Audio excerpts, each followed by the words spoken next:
그러면 이제 토지 그렇고 네. 전원주택도 사실은 그러니까 예전에는 전원주택 잘못 사면 네. 원래는 이제 주말에 이제 주 5일 근무가 주 5일 근무가 이제 확산이 되면서 네. 주말 같은 때 주말 주택으로 이용하려고 갔다가 네. 잘못 사면 주말마다 가서 농사를 짓고 온다 그런 얘기도 맞아요. 있었잖아요. 또 네. 팔고 싶을 때 팔기 판다. 힘들다. 네. 내가 살기 좋게 지어는 놨는데 남들도 똑같이 봐주지 않으면 힘드니까. 그렇죠. 근데 아까 이제 토지를 비롯해서 전원주택도 수요가 좀 많이 늘었다라고 네. 얘기를 하시는데 그러면 전원주택을 고를 때는 투자를 할 때는 물론 이제 땅을 사서 내가 직접 지어서 할 수도 있겠지만 네. 그게 아닌 경우는 뭐 어떤 점을 좀 주의를 해야지 될까요? 눈여겨봐야 할 점? 이거를 말씀드리면 차라리 만약에 내가 집을 짓는다고 했을 때도 좀 알아두면 좋은 팁도 같이 말씀드릴게요. 네. 일단 수요는 확실히 늘어났습니다. 아시겠지만 이 타방송 얘기도 되는 건가요? 뭐 괜찮을 것 같은데요. 네. 그래서 뭐 편집이 될 수도 있겠지만 뭐 해서 네. 구해줘 홈즈나 네. 또 최근에는 서울에는 우리 집이 없다라는 프로그램도 나오더라고요. 네. 네. 오히려 근교에 있는 집들 방송. 그게 특히나 구해줘 홈즈는 원래 전원주택 소개 프로그램은 절대 아니었어요. 그렇죠. 그냥 집을 소개해주는 그렇죠. 프로그램이었고 아파트가 아닌 그냥 일반 집. 네. 아파트도 포함됐을 거예요. 포함되어 있긴 했어요. 네. 근데 주로 이제 구조 같은 게 특이한 집들이 좀 많이 맞습니다. 나왔어가지고. 네. 근데 이제 고객이 아니죠. 시청자들이 네. 이제 관심 있어 하는 게 전원주택 쪽이다 보니까 아. 그분들은 가장 트렌드에 예민한 분들이잖아요. 그렇죠. 아무래도 방송에 계신 방송이 분들이. 그렇죠. 네. 그래서 시청률이 잘 나오는 걸 쫓아가게 되는데 네. 그게 전원주택이다 보니까 네. 전원주택이 좀 이게 진짜 전원주택 소개 프로그램인가? 라고 착각이 들 정도로 네. 또 뭐죠? 최근에 나 혼자 산다나 네. 뭐 이런 데서 이제 단독주택인데 뭐 양평에 전원주택 산다 하더라고요. 네. 이러면 바로 실시간 검색어 1등하고 네. 이런 게 코로나 이후로 생각보다 이 심리가 음. 그런 근교에 아니면 자연 공기 좋은 곳 이렇게 살고 네. 싶은 마음은 있는 것 같아요. 그래서 네. 수요가 많아지고 있는데 중요한 거는 그 수요를 내가 산다고 했을 때 너무 특수하게 생각하시는 분들 계세요. 이게 무슨 말씀을 드리고 싶은 거냐면 네. 집을 지을 때도 마찬가지인데 나만의 집을 짓는 거는 맞아요. 네. 전원주택이라는 게 개성이 많이 들어가고 내가 살고 싶은 집을 짓는 건 맞는데 너무 특별한 집. 그렇죠. 일반적이지 네. 않은 자기만의 취향이 개인적인 취향이 맞습니다. 너무 반영된 집이라는 거죠. 네네. 그래 버리면은 묶일 수가 있어요. 그렇죠. 나중에 팔 때 네. 남들하고 이제 일반적인 취향이 아니다 보니까. 네네. 네. 그래서 제가 처음 지었던 게 생각보다 오래 걸렸다 말씀드렸잖아요. 아, 그게 그랬어요? 네, 그게 뭐였냐면 제가 그땐 더 어렸죠. 그때는 아예 어렸고 그러다 보니까 저는 무릎이 튼튼해서 네. 제가 거기는 뷰가 좋은 데였거든요. 아, 그러니까 네. 그것만 생각하고 잘못 지은 거예요, 설계를. 그러니까 1층에 주방을 놓고 거실을 2층에 뒀습니다. 아, 그러니까 1층에서 요리를 하고 네. 2층으로 거실에 올라가서 뷰를 봐야 되는 거예요. 올라가고 나면 너무 좋거든요. 네. 시원하고. 근데 올라가기가 힘들어요. 네, 너무 특수한 설계를 해놔가지고 아, 네. 그게 팔리는데 좀 힘들었어요. 네. 근데 생각보다 너무 특수하지 않으면서 네. 내가 예쁜 집을 지어놓으면은 네. 지으면서도 팔려고 하는 경우도 있어요. 내가 살려고 짓고 있는 건데 짓고 있는데 팔라고 그래요? 팔려고 하는 경우가 실제로 있어요. 네. 공인중개사분들이 제안도 해요. 아, 지나가다 보고 네. 예쁘니까 이거 네네네. 좀 팔아라. 네, 실제로. 어. 네. 그래서 저 같은 경우도 짓다가 판 경우도 있습니다. 아, 그래요? 네, 아니면은 땅이 있으니까 이 집이랑 똑같이 지어주세요 하는 경우도 꽤 있어요. 아, 그러니까 집을 잘 지어놓고 네. 집을 예쁘게 그러니까 설계도를 잘 빼놓으면은 음. 생각보다 묶인다라기보다는 이 집이랑 똑같이 음. 살고 싶은 분들도 많아요. 그러니까 방송에 나왔을 때 네. 그 집들이 실시간 검색어도 올라가고 하는 거거든요. 아무래도 좀 현대인들이 코로나가 굳이 아니라 하더라도 네. 그러니까 좀 여유가 있고 그러면 마당도 좀 있고 네. 좀 뭐 식물도 가꾸고 동물도 좀 키우고 뭐 그렇게 하면서 자기 집에서 살고 싶은 그런 로망이 네. 다 있잖아요. 네네. 근데 이제 아파트 생활이 주는 어떤 편리함과 관리하기 그렇죠. 뭐 안락하고 그러니까 이런 것 때문에 이제 그걸 포기 못해서 그런 건데 그렇게 할 수 있으면은 좋겠네요, 정말. 네, 그래서 집을 보실 때 네. 너무 특수하지 않은 집을 찾으시는 것도 중요하고 그다음에 네. 하자보수, 기본적으로 하자보수 이거는 하자보수 말씀드리고 중요하죠. 가야죠. 네. 네. 그 하자보수가 정말 중요한데 네. 그 하자보수 같은 경우에는 그 아파트랑 다르게 뭐 아파트도 포함될 수 있겠지만 단독주택 어쨌든 개인 집이잖아요. 그렇죠. 네. 개인 집이다 보니까 살면서 발생되는 하자보수들이 좀 나타날 수 있어요. 네. 내가 한두 번 아니면 두세 번 보러 가서는 발견하지 못한 하자보수들. 네. 골조가 또 목조인 경우에는 생각보다 뒤틀어진 경우도 많이 있어요. 아, 네, 아무리 잘 지어도 뭐 네. 발생할 수밖에 없는 경우도 있고 네. 그 목조라는 특성상 발생하는 것도 있고 해서 그거는 좀 한 달 정도 지내봐야 알 수 있는 게 있는데 네. 그런 것들을 어떻게 발견하냐는 거는 사실 매도자의 그 솔직함이 제일 중요한 거죠. 근데 원래 이제 토상 하자 보수 같은 경우 특히 이제 치명적인 경우 누수라든지 그런 부분은 뭐 팔고 난 뒤에 6개월 이내에 맞습니다. 발견을 하면 네. 그거는 워낙 할 수 있잖아요. 그거를 바로 특약 잡을 수 사항에 있잖아. 넣어줘야 돼요. 안 넣으면 안 되나요? 기본으로 자동으로 되는 게 아니고요. 민법상에는 그런 게 적혀 있는 건 없고요. 아, 네네. 특약사항에 넣어야지. 네, 특약사항에 그래도 넣어주는 게 네. 네, 사실 상도만 믿고 있기는 좀 불안하니까 특약사항을 좀 확실하게 짚어주는 게 좋습니다. 네. 네, 그러면 전원주택은 그런 점을 좀 주의해야 된다. 네, 단순히 뭐 설계랑 이런 걸 네. 떠나서 네. 내가 사는데 편해야 되니까. 네. 네, 그래서 보통 집을 보실 때 잘 보시는 분들이 어떤 걸 보시냐면 한 5가지 조건이나 아니면 자신이 생각했을 때 이런 거 조건에 충족해야 된다라는 네. 걸 잡아보세요. 아, 네. 하자 보수부터 해서 난방비 얼마인지, 아, 뭐 향도 있고, 뭐 골조는 뭔지, 철콘인지 목조인지 이런 걸 잡아오세요. 네. 그 일단 먼저 공인중개사한테 제시를 하겠죠. 네. 그럼 공인중개사가 거기 공인중개사 그 네, 기준에 조건, 맞춰서 네, 그 조건을 보고 네. 그다음에 이제 막 거기 맞는 집을 일반적으로 찾아주겠지만 네. 공인중개사도 살면서 발생되는 하자에 대해서는 사실 알기 알 수 어렵거든요. 없죠. 살아봐야 매도자분이 아는 거니까. 얘기해줘야 네. 아는 네. 거니까. 네. 그래서 그 조건에 대한 거를 매도자분한테 또 물어봅니다. 아, 사실 그런 거 이제 나중에 확인할 때 네. 저희가 그 확인 설명서 다 들어가는 부분이기도 해서 아, 네. 그 외적인 거는 나중에 특약사항에 꼭 넣어놓으면은 충분히는 아니지만 좀 어려울 수도 있겠지만 네. 어쨌든 책임을 물을 수 있는 부분이기 때문에 아, 네. 기본적인 건 이걸 체크하시면 좋고 네. 그 외에 내가 집을 짓거나 아니면 전원책을 찾을 때 외적인 걸 봤을 때는 너무 네. 특수하지 않은 거. 네. 그게 너무 튀지 좋- 않는 거. 네, 너무 특수하지 않은 거.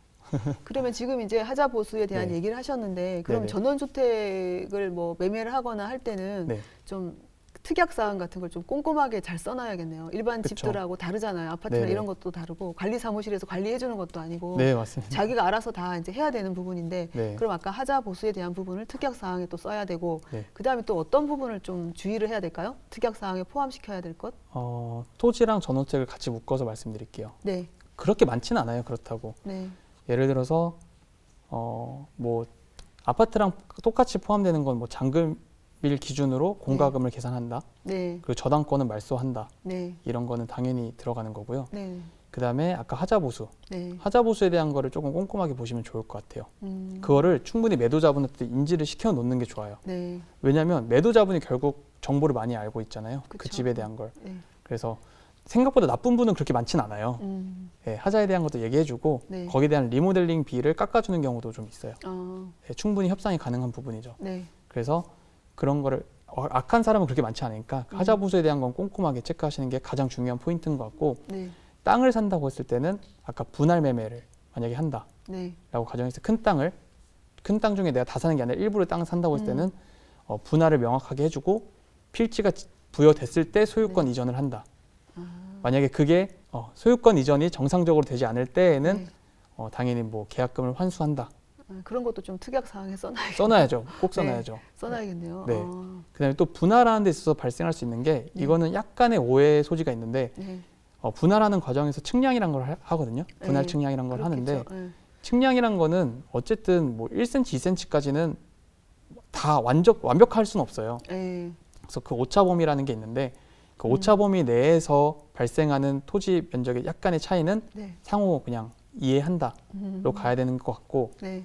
만약에 그 범위를 벗어난다고 하면은 만약에 뭐 1평, 2평 이상 차이가 난다라고 하면은 다시 매매 금액을 산정해서 네. 뭐 더 주거나 뭐 좀 더 다시 돌려받거나 네. 하는 식으로 매매 계약을 쓴다라는 걸 특약상에 좀 써놓으시면 좋으세요. 네. 만약에 큰 땅에서 소규모로 땅을 분할하실 때 그런 게 있고 그리고 이건 팁인데 네. 만약에 땅을 산다라고 했을 때 제가 아까 개발행위허가나 건축허가를 많이 말씀드렸잖아요. 네. 그 리스크를 조금 축소할 수 있는 게 네. 그 상가 월세 들어갈 때 네. 임차료에 대해서 그 리스를 무료로 한 달 정도 주는 거 그런 거 있죠. 그런 거 네. 아시죠? 네네. 그런 것처럼 땅도 개발행위허가랑 건축허가를 계약금, 중도금, 잔금 예를 들어서 뭐 한 2달에서 3달 정도 텀이 있다라고 하면은 네. 그 사이에 그 매수자가 받을 수 있게끔 협조를 한다라는 특약사항을 좀 쓰면 좋아요. 그걸 넣으면 좋아요. 네, 왜냐하면은 그게 당장에 내가 소유자가 아니니까 네. 매도자의 그 토지 사용 승낙서나 뭐 그런 기타 서류들이 있어야지 네. 예비 매수자가 네. 개발행위허가를 내 이름으로 넣을 수 있거든요.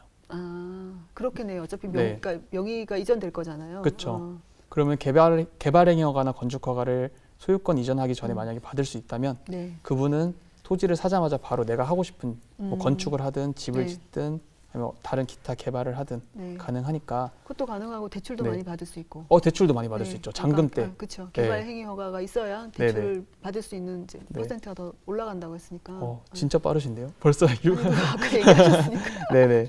네. 네. 제가 딱 원하는 학습이 근데 이제 맞아요. 그렇게 여러 가지로 매수자가 조금 유리한 부분이 있고 매도자분도 사실 그게 자기가 묶이는 부분이 아니라면 매도자분 입장에서는 뭐 중도금까지는 좀 받고 나서 한다 정도 있으면 좋겠네요.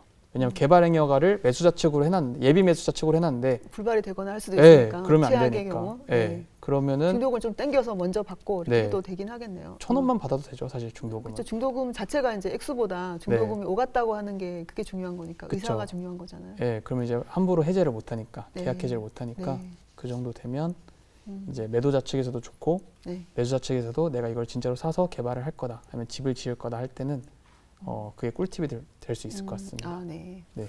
그럼 아까 이제 토지 유망 지역은 그러니까 이 대도시를 중심으로 한 1시간에서 1시간 반 정도 이내에 있는 네. 저평가된 뭐 그리고 개발이 가능한 땅이면 네. 좋다고 하셨잖아요. 네네. 그럼 전원주택도 마찬가지로 비슷한 지역에 구하면 되겠네요. 그렇죠. 비슷한 지역에 구하시면 되고 네. 특히나 요즘 인플레이션이 또 이슈잖아요. 네. 그 집이 만약에 하자가 없다. 네. 그리고 생각보다 튼튼하고 희소한 땅에 지어졌다. 네. 같은 말이죠. 이거는 땅 네. 볼 때랑. 근데 네. 희소한 지역이 지어졌다고 하면은 지금 시점에는 그 집을 내가 땅만 있어서 똑같이 지을 수 있냐라고 했을 때는 못 지어요. 그 가격에.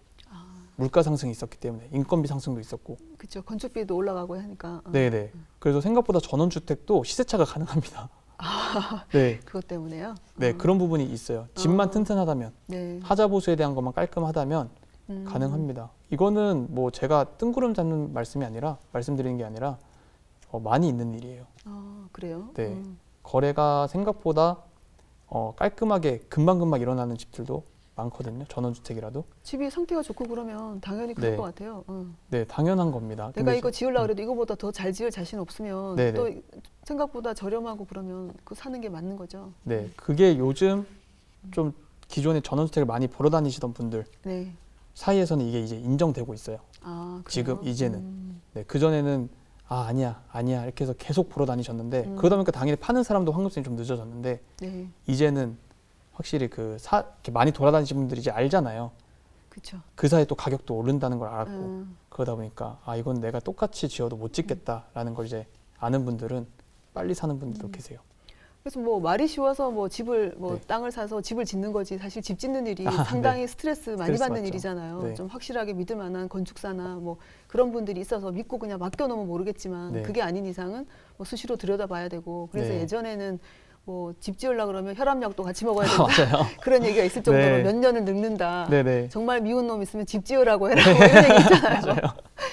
그런 거 생각하면 네. 뭐 아까 집만 튼튼하게 지어지고 하자 보수 없고 네, 관리하기가 편하다면 기존에 있는 집 마음에 드는 집 사는 것도 사실은 뭐 상당히 괜찮은 대안이 될 것 같긴 해요. 네, 맞습니다. 뭐 저 같은 경우에는 제가 개발도 하고 있고 네. 그러다 보니까 이제는 주변에 시공사분들도 저 스스로 테스트가 끝난 시공사분들이 많이 있어서 네. 저는 이제 좀 수월해요. 솔직하게. 주변에 이제 전문가가 있으니까 네. 그런 분들은 이제 하기가 수월한데 맞습니다. 일반인들이 처음 나와서 이렇게 투자를 할 때 그쵸. 시작할 때는 사실은 그 경험이 어려워요. 좀 쌓여야 이 사람이 전문가인가 내가 믿을 만한 사람인가 그쵸. 검증이 되잖아요. 네네. 처음 할 때는 사실은 쉽지 않은 부분이긴 한 것 같아요. 진짜 어렵죠. 무섭죠. 그러게요. 네, 저도 첫 집 지었을 때 시공사랑 네. 집은 잘 지어놨는데 네. 다른 이유로 여러 가지 이유로 약간 뭐 마감이나 뭐 시공 공기가 늘어졌다거나 네. 그런 이유로 실제로 소송도 했어요. 소송까지 가는 경우 많더라고요. 네, 소송도 했어요. 네. 네, 소송도 많이 했다기보다는 3번은 한 것 같고요. 네, 정말 집 지으면 10년 늙는다 하는데 저는 토목공사까지 해보잖아요. 전원마을 개발을 하다 보니까 네. 토목공사까지 하려고 하면은 네. 30년 늙어요. 30년 늙어서 이 정도인가요? 마음이 늙었어요. 네. 그 팁 하나 더 드릴게요. 네. 땅을 산다고 하실 때도 네. 토목공사까지는 개인이 안 넘보셨으면 좋겠어요. 개인이 토목공사 하려고 네. 덤비지는 말라는 얘기죠. 네네네네. 너무 힘들어서. 네, 넘문나면 좀 그렇구나. 네. 덤비지 않으셨으면 좋겠어요. 왜냐하면 그 시세를 정확하게 잡으실 수 있어야 되는데 네. 예를 들어서 뭐 네이버나 단순히 플랫폼을 통해 어떠한 플랫폼을 통해서 네. 같은 땅이라도 어떤 건 평당 10만 원 나와 있고 네. 어떤 건 평당 100만 원 나와 있고 어떤 건 평당 60만 원 이러는데 그게 아까 말씀드린 대로 네. 토목공사는 시작하는 게 문서 때부터 시작을 하는 거죠. 네. 건축허가 인허가 네. 거기에 따라서 감정가도 당연히 달라지니까 그렇죠. 그러면 아예 맨땅 네. 맨땅 같은 경우에는 당연히 평당 10만 원 갈 수 있는데 네. 여기에서 건축허가를 득하고 개발행위허가를 득한다 음. 라고 하면은 또 평당 어느 정도 올라갈 올라가겠죠? 거고 토목이 또 되면은 또 어느 정도 올라갈 거고 음. 이건 어떻게 보면은 어느 정도 인정해줘야 되는 부가가치예요. 리스크를 그렇죠. 그만큼 상쇄시켰으니까. 근데 무조건 싸게만 하려고 하면 안 맞아요. 된다는 거죠. 네, 그 가치를 그거예요. 인정해야 된다는 거죠. 네, 그래서 시세를 전혀 못 잡으세요. 그냥 막연하게 보시는 분들이 그러니까 아니 비슷한 것 같은데 이거는 네. 10만 원이고 이건 왜 100만 네. 원이지? 내가 뒤집어 쓰는 건가 생각할 수 그렇죠. 있죠. 네, 그 막연한 두려움도 있으신 거는 네. 인정은 충분히 하는데 네. 공부를 하실 때는 이런 부분도 같이 학습하시는 게 좋다. 그래서 토목공사가 그래도 개인들이 한다고 했을 때는 제가 볼 때는 너무 힘들어요. 집 짓는 것도 힘든데. 네, 그렇죠. 예, 그래서 부가가치 어느 정도 주더라도 토목공사가 된 기준으로 음. 시세를 조금 평가를 스스로 하시고 네. 그다음에 그 기준에 맞게 내가 좀 그래도 토목공사 됐는데 이 정도면 좀 싸게 사는 것 같다라고 하시면은 네, 사면 좋겠다. 그런 이제 뭐 시장의 그런 시세라든지 그런 뭐 땅의 가치에 대해서 알아보려고 그러면 네. 공부를 좀 해야 되잖아요. 네네. 그러니까 토지에 대한 공부는 어떻게 하면 좋을까요? 토지에 대한 공부. 유튜브를 보면 되나요? 아니면 책? 근데 유튜브가 네. 너무 부작용이 발생할 수가 있는 게 아파트 시장도 저희가 불과 몇십 년 전만 해도 네. 생각보다 멀지 않은 때만 해도 정보 비대칭성이 너무 심했잖아요. 그렇죠. 지금 토지 시장이 사실 비슷하거든요. 네. 그러다 보니까 뜬구름 잡는 정보가 너무 많아요. 그럼 옥석을 잘 가려야 될 텐데. 네. 근데 옥석 가리는 눈이 없잖아요. 그러니까 처음에 그런 가리는 눈을 네. 가지려 그러면 공부를 어느 정도 해야 시장의 네네. 흐름도 읽을 수가 있고 그쵸. 제대로 파악을 할 수가 있는데 어떻게 토지 공부를 네. 하는 게 좋을까요? 물론 이제 현장 답사하는 건 네. 필수고. 네. 저희 코드레 TV를 봐주시면 됩니다. 그렇군요. 네. 이건 근데 농담처럼 네. 드리는 말씀인데 네. 그래도 책이 좀 더 신뢰성이 있다고 저는 생각을 해요. 네. 유튜브보단 네. SNS보단 책을 좀 더 봐주시고 네. 또 제 유튜브도 했지만 저 칼럼도 쓰고 있거든요. 제 칼럼을 보셔도 좀 재밌을 것 같긴 한데 전지적 토지 관점. 네, 전지적 토지 관점 네. 감사하게도 잘 쓰고 제목이 너무 좋은 것 같아요. 네. 그래서 토지나 전원주택에 좀 특화돼서 오랫동안 네. 쓰고 있으니까 네네. 일반인 분들이 좀 이렇게 썼어요. 네. 그래서 그 부분도 좀 보시면은 처음 접근은 좀 편하실 것 같고 그 다음에 어느 정도 지식이 쌓여 있다라는 네. 전제 하에서는 이제 부동산들 발품을 파는 게 제일 중요합니다. 네. 결국 말로 설명드리는 거는 어느 정도 일정 한계가 있어요. 네. 저도 지금을 책도 계속 읽어요. 네. 저는 받아들이는 양이 다를 거 아니에요. 그렇죠. 일반인 분들보다 네. 기존에 아는 정보도 있고 음. 경험도 많다 보니까 책에 똑같은 글씨가 써져 있어도 거기에 대한 받아들이는 게 다른데 네. 그럼에도 불구하고 제가 경험 안 했던 거는 알기 어렵거든요. 네. 그러면 결국 실전입니다. 발품을 팔아야 돼요. 네. 네, 발품을 팔아야 되고 정보를 최대한 많이 얻으려고 하시는 게 중요하고요. 거기서 포인트를 하나만 더 잡아드리면 네. 기준을 잡아가시면 좋겠어요. 자기만의 기준이요? 네, 네. 아까 말씀드린 대로 땅이나 전원주택 찾을 때 잘 찾는 분들은 본인들이 기준을 몇 가지를 잡아와요. 네. 이거에 부합하는 것 좀 찾아주세요. 이렇게. 그러면 찾아주는 입장에서도 있으면 있다 없으면 없다 하더라도 그렇죠. 그게 좀 깔끔하죠. 구체적일수록 찾기가 좋겠네요. 그냥 막연하게 네네네. 투자 가치 있는 싼 땅 이렇게 네네네. 그러면 진짜 막연합니다. 애매하죠. 네, 애매합니다. 투자 가치 있는 싼 땅은 네. 참 드물죠. 네, 맞습니다. 싼데 좋은 땅. 네, 네. 싸지만 좋은 땅. 네, 2인분 같은 1인분 주세요. 약간 이런 느낌이죠. 네. 맛도 있고 값도 싼 음식 네, 이런. 그렇죠. 네. 그런 느낌인데 네. 기준을 좀 잡아서 오시면은 찾는 분 음. 입장에서도 있으면 있다 없으면 없다. 아니면 어느 정도 그렇죠. 타협할 수 있는 건 어떻게 아니면 타협하면 뭐 좋겠다. 가격은 어느 정도는 돼야 된다. 네. 이 정도 땅이 있지만 이 가격으로는 안 된다라고 네. 할 수도 있는 거고. 그렇죠. 처음 접근할 때는 TV를 보는 것도 사실 괜찮아요. 네. 그래서 구해줘 왜냐하면 기준이 아예 없는 상태다. 네. 그럼 내가 아예 모르는데 어떻게 기준을 잡냐라고 네. 했을 때는 어쨌든 구해줘 홈즈나 네. 아까 말씀드린 뭐 거기 마음에 드는 집을 네. 딱 집어서 딱 집어서 이런 집 살고 그렇죠. 싶은데 뭐 네. 어디 가서 살 수 있나 뭐 그렇죠. 이런 거. 네. 그렇게 잡아가시면은 기준이 네. 잡혀가죠. 알겠습니다. 네. 오늘 너무 유익한 네. 시간이었고요. 정보가 많이 됐는지 모르겠습니다만. 저희 이제 시청자분들께 하실 네. 말씀 있으면 한마디 해주세요. 네. 저는 이 토지랑 전원주택 위주로 공인중개사를 한 지는 6년 차가 됐는데요. 제가 처음 접근했을 때는 아까 말씀드린 대로 기획부동산 아니냐라고 접근으로 시작을 했어요. 그러다 보니까 저는 정말 열심히 하려는 사람인데도 불구하고 그렇게 말을 듣고 나니까 어떻게든 내가 이 시장에 있어서 좀 좋은 정보를 드려야겠다. 기획부동산이라는 이미지를 좀 탈피해야겠다. 나는 정말 열심히 하는 사람이니까 라는 생각을 갖고 여기 시장에 접근을 했거든요. 일반인 분들께서도 아직은 토지 시장이 좀 두렵고 막연하게 느끼실 수도 있고 또 최근에 터진 LH 정보 같은 경우도 어떻게 보면은 말도 안 되는 토지 투자법이에요. 그런 거에 대해서 현혹되실 수도 있겠지만 그런 거에 현혹되기보다는 진짜 전문가를 찾아가시고 본인이 원하는 토지를 찾으시고 또 재테크를 하신다 그러면은 어떤 재테크를 하면 좋은지 방향성을 잘 잡으셔서 앞으로 토지에 대해서 좀 더 유익한 정보를 얻어 가셨으면 좋겠습니다. 네, 막연한 두려움보다는 좋은 재테크를 하시는 게 좋으니까요. 공부를 철저히 하시고 좋은 재테크를 해나가셨으면 좋겠습니다. 네, 말씀 너무 감사합니다. 시청자 여러분, 오늘 유익한 시간 되셨나요? 다음 이 시간에도 또 유익한 정보로 찾아뵙겠습니다. 감사합니다. 감사합니다. OBS